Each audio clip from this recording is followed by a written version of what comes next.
அனைவருக்கும் அன்பான வணக்கம். இன்னைக்கு நம்ம கோவை சகோதரிகள் சேனல்ல பப்பாயா பயோ என்சைம் சோப் எப்படி செய்யறதுங்கிறத பார்க்க போறோம். பப்பாயா பயோ என்சைம் பயன்படுத்தி தான் நம்ம இன்னைக்கு சோப் செய்ய போறோம்.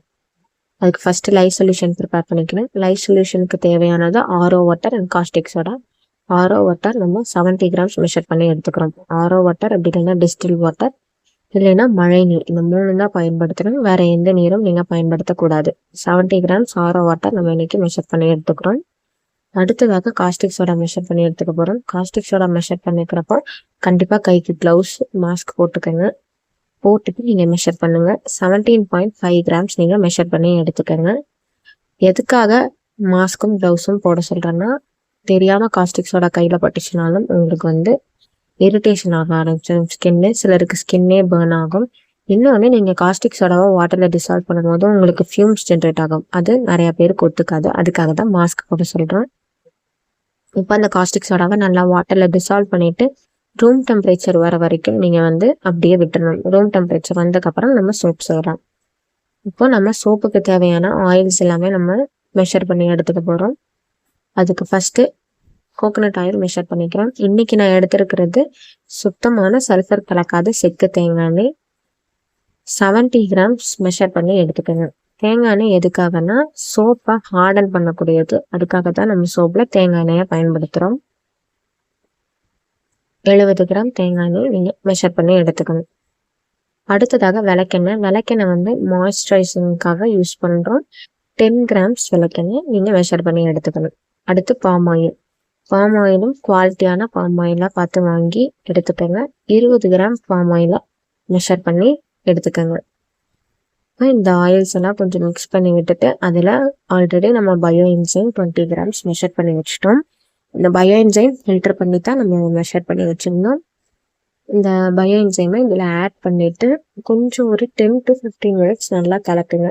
ஏன்னா பயோ என்சைம்ங்கிறது வாட்டர், இதில் இருக்கிறது ஆயிலும் வாட்டரும் அந்த அளவுக்கு மிக்ஸ் ஆகாத அவ்வளோ சீக்கிரம். ஸோ கொஞ்சம் நீங்கள் கலக்கி விட்டிங்கன்னா தான் கொஞ்சமாவது பிளெண்ட் ஆகும். அதுக்கு தான் 10 மினிட்ஸ் நல்லா மிக்ஸ் பண்ண சொல்கிறது. இந்த பயோ என்சைம் பார்த்தீங்கன்னா நம்ம காஸ்மெட்டிக் கிரேட் தரத்துக்கு தான் நம்ம ப்ரிப்பேர் பண்ணி வச்சுருக்கோம். காஸ்மெட்டிக்காக நீங்கள் ப்ரிப்பேர் பண்ணும்போது ரொம்ப சுத்தமான பழத்தை எடுத்து நல்லா அதை சுத்தம் பண்ணி அதில் தான் நீங்கள் ப்ரிப்பேர் பண்ணணும் பயோ என்சைம். அடுத்ததாக நம்ம ஆல்ரெடி ப்ரிப்பேர் பண்ணி வச்சிருந்த லைவ் சொல்யூஷன் ரூம் டெம்பரேச்சருக்கு வந்துருச்சு. அதை ஃபில்டர் பண்ணி ஆட் பண்ணிக்கிறோம். ஃபில்டர் பண்ணி தான் நீங்கள் கண்டிப்பாக ஆட் பண்ணணும். ஃபில்டர் பண்ணாமல் ஆட் பண்ணிடாதீங்க. லைவ் சொல்யூஷன் ஆட் பண்ணக்கப்புறம் 20 to 25 மினிட்ஸ் கைவிடாமல் நீங்கள் மிக்ஸ் பண்ணிக்கிட்டே இருக்கணும். உங்ககிட்ட பிளெண்டர் இருந்துச்சுன்னா நீங்கள் பிளெண்டர் கூட யூஸ் பண்ணிக்கலாம். பிளெண்டர் யூஸ் பண்ணிங்கன்னா ஒரு 10 மினிட்ஸ்க்கு நீங்கள் மிக்ஸ் பண்ணிங்கனாலே போதும். உங்களுக்கு தேவையான பதத்துக்கு உங்களுக்கு கிடச்சிடும். இப்போ நீங்கள் காஸ்மெட்டிக் கிரேடுக்காக பப்பாயா என்சைம் தயாரிக்கும் பொழுது சுத்தமான பப்பாளி பழத்தை எடுத்துட்டு அதில் எந்த ஒரு இதுவும் இருக்கக்கூடாது. அந்த மாதிரி பப்பாளி பழத்தில் தான் நீங்கள் என்சைம் தயாரிக்கணும். அதுவும் நல்லா ஸ்டெரைலான கண்டிஷனில் தான் நீங்கள் தயாரிக்கணும். இதுவே நீங்கள் கிளீனிங்காக தயாரிக்கிறீங்கன்னா நீங்கள் ஓரளவுக்கு சுத்தமாக இருக்கிற பழத்தை எடுத்து நீங்கள் தயார் பண்ணிக்கலாம் கிளீனிங்காக. காஸ்மெட்டிக்காக நம்ம பயன்படுத்தும் பொழுது ரொம்ப ரொம்ப சுத்தமான பழத்தை தான் நீங்கள் பயன்படுத்தி பயோ என்சைம் ப்ரிப்பேர் பண்ணணும். நம்ம ஆல்ரெடி சேனலில் பயோ என்சைம் எப்படி ப்ரிப்பேர் பண்ணுறதுங்கிறத போட்டிருக்கோம். அந்த வீடியோ பார்த்தீங்கனாலே உங்களுக்கு தெரிஞ்சிடும் எப்படி நீங்கள் பயோ என்சைம் ப்ரிப்பேர் பண்ணுவாங்க. இப்போ நல்லா மிக்ஸ் பண்ணக்கப்புறம் ஒரு 15 மினிட்ஸ் நான் இன்னைக்கு எசென்ஷியல் ஆயில் ஆட் பண்ணுறேன். நான் ஆட் பண்ணுறது பார்த்தீங்கன்னா வெண்ணிலா எசென்ஷியல் ஆயில் ஒரு 5 கிராம்ஸ் அளவுக்கு நான் ஆட் பண்ணுறேன் இன்னைக்கு எடுத்திருக்க குவான்டிட்டிக்கு. எதுக்காக இந்த சோப்புக்கு நம்ம எசென்ஷியல் ஆயில் ஆட் பண்ணுறோம்னா, பொதுவாகவே பயோ என்சைமுங்கிறது உங்களுக்கு கொஞ்சம் ஸ்மெல் இருக்கும். அந்த ஸ்மெல்லை டோன் டவுன் பண்ணுறதுக்காகத்தான் நம்ம எசென்ஷியல் ஆயில் ஆட் பண்ணுறோம். இந்த எசென்ஷியல் ஆயில் கூட நீங்கள் ஃப்ராக்ரன்ஸ் கூட ஆட் பண்ணிக்கலாம். அது உங்களோட சாய்ஸ் தான். எசென்ஷியல் ஆயில் மட்டும்தான் ஆட் பண்ணணும்னு இல்லை. எசென்ஷியல் ஆயில் ப்ளஸ் ஃப்ராக்ரன்ஸ் ரெண்டுமே நீங்கள் ஆட் பண்ணி கொண்டு போய்க்கலாம். அது ஃபுல் அண்ட் ஃபுல் உங்களோட விஷ் தான். நான் இன்னைக்கு எசென்ஷியல் ஆயில் மட்டும்தான் நான் ஆட் பண்ணியிருக்கேன். எனக்கு ஃப்ராக்ரன்ஸ் தேவையில்லைங்கிறதுனால எசென்ஷியல் ஆயில் ஆட் பண்ணியிருக்கேன். இந்த எசென்ஷியல் ஆயில் நீங்கள் ஆட் பண்ணிங்கனாலே உங்களுக்கு அந்த ஸ்மெல் டோன் டவுன் பண்ணிடும். அதுவும் குவாலிட்டியான எசென்ஷியல் ஆயிலாக இருந்ததுன்னா எசென்ஷியல் ஆயில் மட்டுமே போதுமானது. அதை மீறி இல்லை எனக்கு ஒரு ஃப்ராக்ரன்ஸ் வேணும் அப்படின்னா நீங்கள் கண்டிப்பாக எந்த ஒரு ஃப்ராக்ரன்ஸ்னாலும் நீங்கள் யூஸ் பண்ணிக்கலாம். பர்ஃப்யூமு அது எவ்வளோ பயன்படுத்தணும்னு கேட்டிங்கன்னா அதுவும் 5 கிராம்ஸ் நீங்கள் மெஷர் பண்ணி இதில் போட்டுக்கோங்க. இன்னைக்கு நான் சொல்லியிருக்கக்கூடிய அளவுகள் பார்த்தீங்கன்னா உங்களுக்கு 2 சோப் கிட்ட வரும்.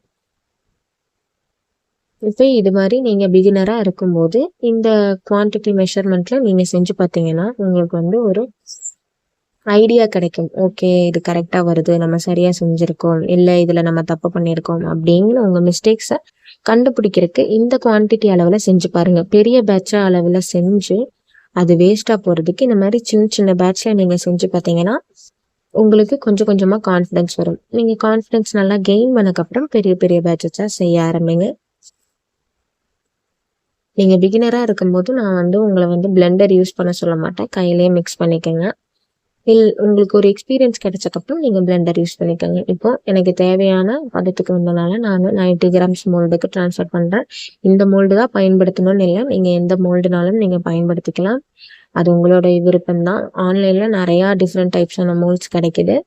நான் வந்து 90 கிராம்ஸ் மோல்டு யூஸ் பண்ணுறேன். நீங்கள் சோப்பை பிஸ்னஸாக தான் கொண்டு போக போகிறீங்கன்னா 1 kg 5 kg மோல்டு வந்து வாங்கி யூஸ் பண்ணுங்க. அப்போ தான் உங்களுக்கு தேவையான அளவுகளில் நீங்கள் சோப்பை கட் பண்ணி எடுத்துக்க முடியும். இப்போ இந்த மோல்டில் ஊற்றுனதுக்கப்புறம் 24 hours நீங்கள் இதை அப்படியே விட்டணும் செட் ஆகிறதுக்கு. செட் ஆனதுக்கப்புறம் நீங்கள் உடனே சோப்பை யூஸ் பண்ணக்கூடாது. அந்த சோப்புக்கு 45 days நீங்கள் க்யூரிங் பீரியட் விடணும். எதுக்காக 45 days க்யூரிங் பீரியட் விடுறோம்னா, மீதி ஏதாவது லை இருந்துச்சு அப்படின்னா அதை நியூட்ரலைஸ் பண்ணுறதுக்காகவும், ப்ளஸ் வாட்டர் ஏதாவது எக்ஸஸாக இருந்தது அப்படின்னா அது எவாப்ரேட் ஆகிறதுக்காகவும் தான் நம்ம வந்து 45 days க்யூரிங் பீரியட் விடுறோம். இந்த 45 days க்யூரிங் பீரியடில் உங்களுக்கு எக்ஸஸாக இருக்க லையும் நியூட்ரலைஸ் ஆயிரும். அதே மாதிரி வாட்டர் ஏதாவது இருந்ததுனாலும் உங்களுக்கு எவாப்ரேட் ஆயிரும். அதுக்கப்புறம் நீங்கள் ஸ்கின்னுக்கு யூஸ் பண்ணுறதுக்கு நம்ம சோப்பு கரெக்டாக இருக்கும். நீங்கள் 45 days கழித்து கஸ்டமர்ஸ்க்கு கொடுக்கறதுக்கு முன்னாடி கண்டிப்பாக உங்கள் சோப்பில் pH டெஸ்ட் பண்ணிக்கோங்க. pH 7 இருந்தால் மட்டும் உங்கள் கஸ்டமருக்கு கொடுங்க. pH 7 வராமல் கஸ்டமருக்கு சோப்பை கொடுத்துடாதீங்க. அப்படி pH 7 வரலைன்னா இன்னும் ஒரு 2-3 days விடுங்க. விட்டுட்டு அகைன் செக் பண்ணி பாருங்கள். pH 7 வந்துச்சுன்னா நீங்கள் கொடுத்துக்கலாம். அப்படி வரல அப்படின்னா நீங்கள் போட்ட இன்க்ரீடியன்ஸில் ஏதோ ஒரு மிஸ்டேக் இருக்குது, அது என்னன்னு நீங்கள் ரீசெக் பண்ணிக்கணும். அதே மாதிரி நீங்கள் ப்ரிப்பேர் பண்ணி வச்சுருக்க லை சொல்யூஷன் ரூம் டெம்பரேச்சருக்கு வந்தக்கப்புறம் தான் நீங்கள் வந்து சோப் செய்கிறதுக்கு பயன்படுத்தணும். அதுக்கு முன்னாடி பயன்படுத்தினீங்கன்னா உங்களுக்கு சோப்பில் வந்து அந்த பபிள் ஃபார்மேஷன்லாம் வர ஆரம்பிச்சிடும்.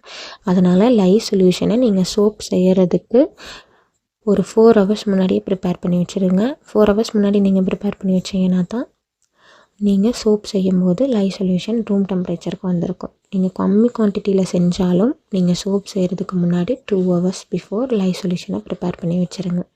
அப்போ தான் உங்களுக்கு கரெக்டாக இருக்கும். தேன் மில்க் கலந்து செய்த ஹெர்பல் சோப் நம்மக்கிட்ட விற்பனைக்கு இருக்குது. இதோட ஸ்பெஷாலிட்டி என்னன்னு பார்த்தீங்கன்னா, ஸ்கின் டிசீசஸ் எல்லாத்துக்குமே நல்ல ரிசல்ட் கொடுக்கும். குழந்தைகள் மற்றும் பெண்களுக்கு ஸ்கின் பிரைட்னிங் சோப்பும் நம்மக்கிட்ட விற்பனைக்கு இருக்குது. இதே மாதிரி சோப் வீடியோ உங்களுக்கு வேணும்னா கமெண்ட் பாக்ஸில் சொல்லுங்கள். லைக் பண்ணுங்கள், ஷேர் பண்ணுங்கள், சப்ஸ்கிரைப் பண்ணுங்கள். அப்படி பெல் ஐக்கானையும் கிளிக் பண்ணிட்டுக்கோங்க. அப்போ தான் நாங்கள் அடுத்தடுத்து போடுற வீடியோக்கான நோட்டிஃபிகேஷன் உங்களுக்கு வரும். அனைவரும் தொடர்ந்து இணைந்து முன்னேறுவோம். நன்றி, வணக்கம்.